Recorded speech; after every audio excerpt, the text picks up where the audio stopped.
Hey,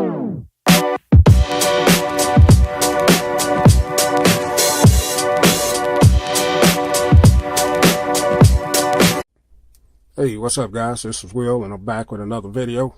And today we're going to take a look at the Essential phone. Now I've been using this a little bit over 72 hours and I wanted to come back and give you my first impressions of using it for that amount of time. So there's going to be some things that I like about it, some things I don't like about it, and just general how I feel about it. So since this is a phone, I want to talk about the call quality on it. And the call quality is great. I'm using this on AT&T's network. This is an unlocked phone, so it works great there. Even though this earpiece up here is so small you can't even see it, it definitely works great. People tell me that I sound fine and I hear everybody great on it. It's got great voice quality on it, so no problems with the call on it. So the next thing I want to talk about is the fingerprint sensor on the back of it. Now this is a great fingerprint sensor. It's not the fastest in the world, but it works every time you put your hand on it, your finger on it. No problems with it. And after the last update, since this phone doesn't have a lot of bells and whistles, they have incorporated where you can swipe down and get into your menu system pretty quick just by swiping on the fingerprint sensor, and it works great every time. So I like that part of it. The cameras on this, your front-facing camera, it's pretty good. The cameras still need some more work to me. I'm still testing that out.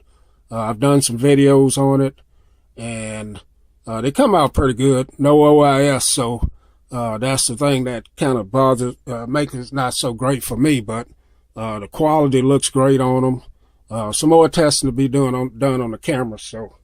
Like I said, this is only 3 days in, and so I'm just testing it out. Now, the next thing I want to talk about is the OS. Now, like I mentioned, this doesn't have all the bells and whistles to it. So if you're a person that like, to have like Samsung phones, all the bells and whistles, then this is pretty bare bone. It's not, doesn't have all of that stuff. As you can see, the menu system here is pretty stock. There's a few little things that you can do on it as far as bells and whistles, but pretty much bare bone. Now the phone's been working great. Had a few freezes on it, but I figured out that it was certain apps that I would say caused the freezing on it. It wasn't per se the phone, so it'd be certain apps that I would be in and they would cause it to freeze. So also this camera notch right here, it doesn't interfere with anything. That was one of the things I was kind of worried about when I first got it, if it would interfere with something. But if you're in something like the browser, as you can see, it doesn't even go all the way to the top right there. So they've incorporated that in there pretty good. Now if you're in something like games, let me go into Subway Surfer here. As you can see, it doesn't go all the way to the top either.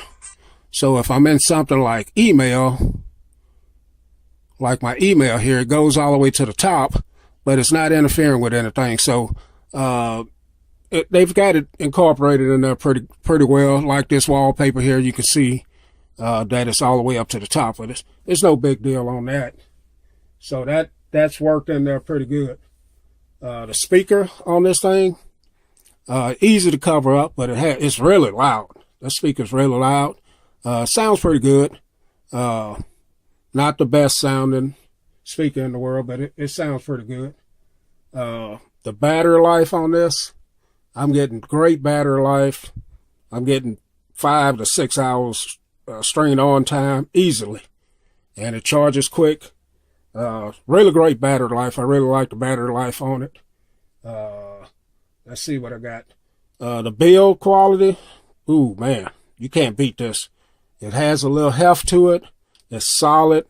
You definitely have some quality hardware right here. Easy to reach all 4 corners. Even though it's a 5.7-inch screen, I really love the hardware on it. This is one thing on it. Now, it's a fingerprint magnet, as you can see. But great hardware, and it's been working out pretty good for its hardware. No scratches either, and I haven't had a case. Haven't bought a screen protector. That's why I still have the little protector that comes from the factory on there. But planning on getting something soon. Not a bunch of choices for it. That's another thing. You don't have a lot of high accessory choices out there, but pretty doable phone as well. And I would say this is a little beast, man. For $4.99, and some people are getting it for $3, getting $200 off. I would definitely pick it up. It's a great device so far. After my little time spending with it, I definitely like it. Does everything really fast. And like I said, a few freezing issues, but I don't think it was anything to do per se with the phone itself. It was certain apps. So that's just my little look at it after a little bit over 72 hours of using it. I'll come back in a week or two and give you some more information about it. Let you know what I think about it after using that time. All right, guys. Thanks for watching. We'll catch y'all in the next video.